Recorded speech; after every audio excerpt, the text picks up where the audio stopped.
My name is Ava. I am 19 years old now, but the story I want to share began when I was 18.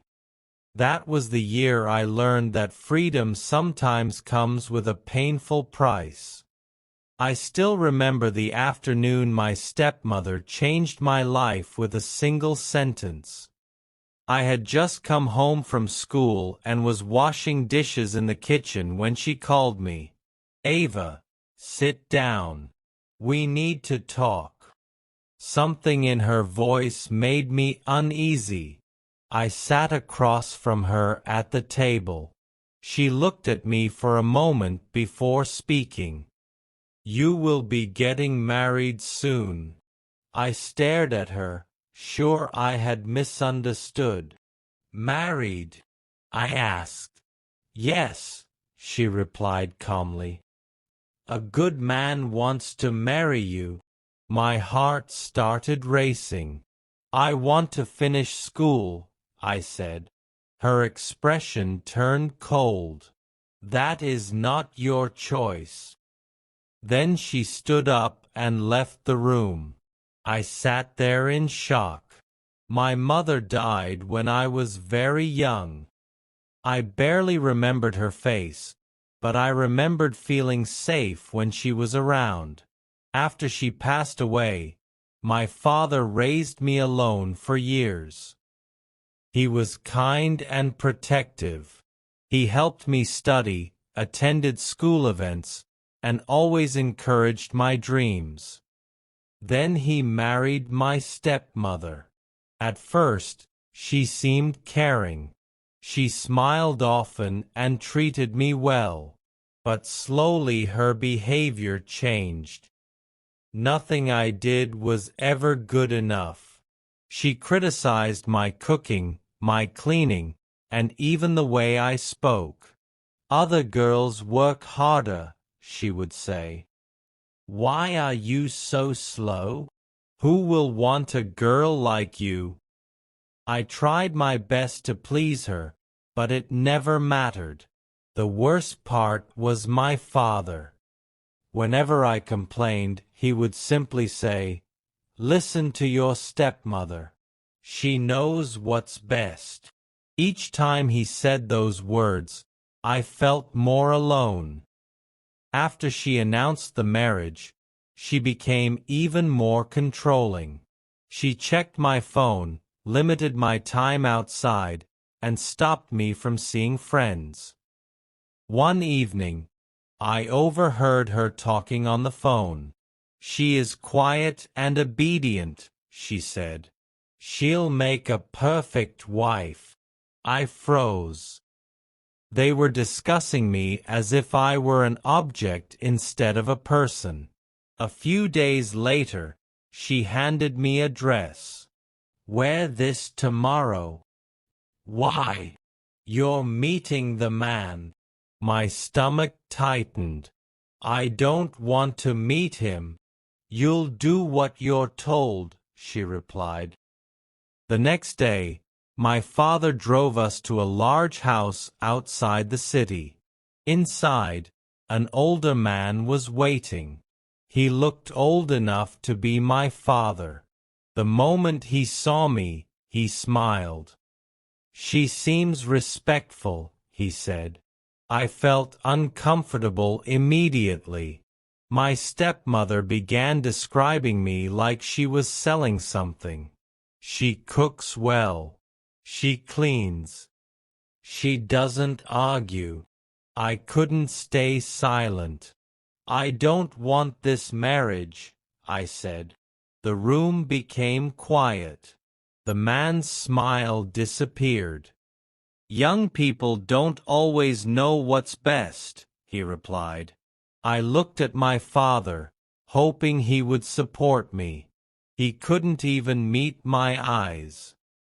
On the drive home, nobody spoke, but I knew they had already made their decision.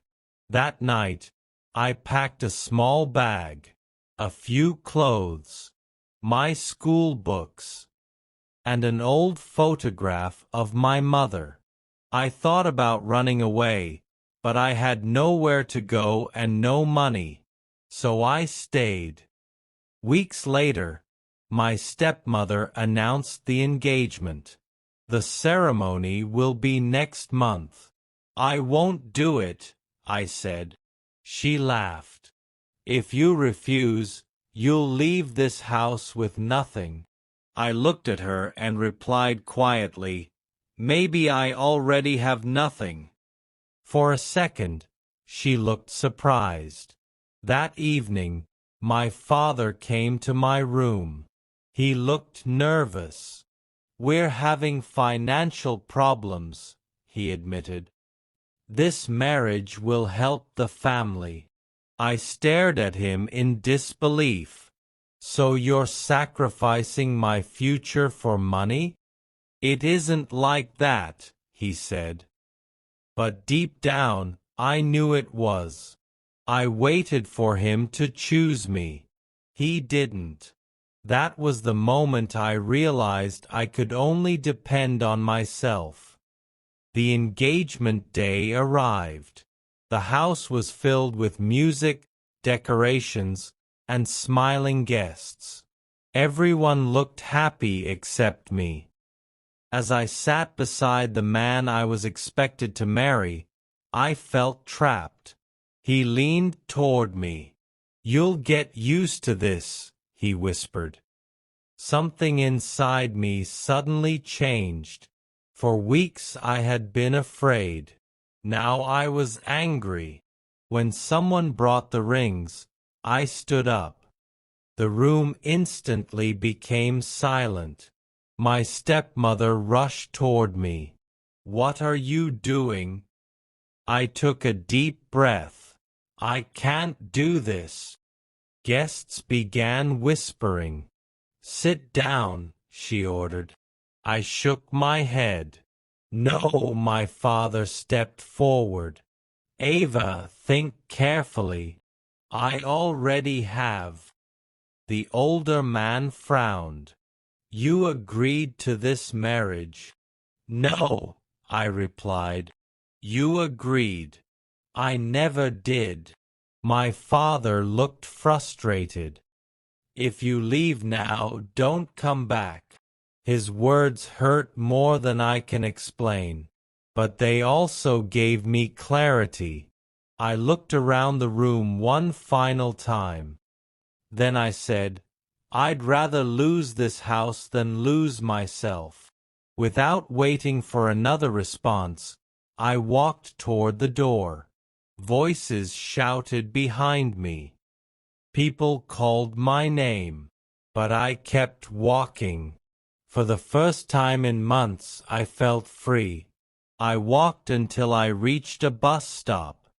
An older woman sitting nearby noticed my tears. Are you all right? She asked gently. I wiped my eyes. Not yet, I said, but I will be. The years that followed were difficult. I worked small jobs cleaning offices, serving food, and helping in local stores. There were nights when I cried from exhaustion. There were days when I wondered if I had made the right choice. But every time doubt appeared, I remembered that ceremony. I remembered how close I came to losing control of my own life. So I kept moving forward. I returned to school. I studied hard. I built my future one step at a time. Life slowly improved. Today, I don't hate my father. But I understand something important. Sometimes silence can hurt as much as cruelty. My stepmother tried to control my future. My father failed to protect it. But neither of them gets to decide who I become. If someone listening feels trapped, I want them to remember this.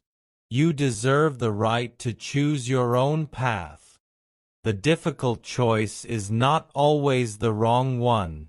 Sometimes walking away costs everything familiar, but sometimes it is the only way to save yourself.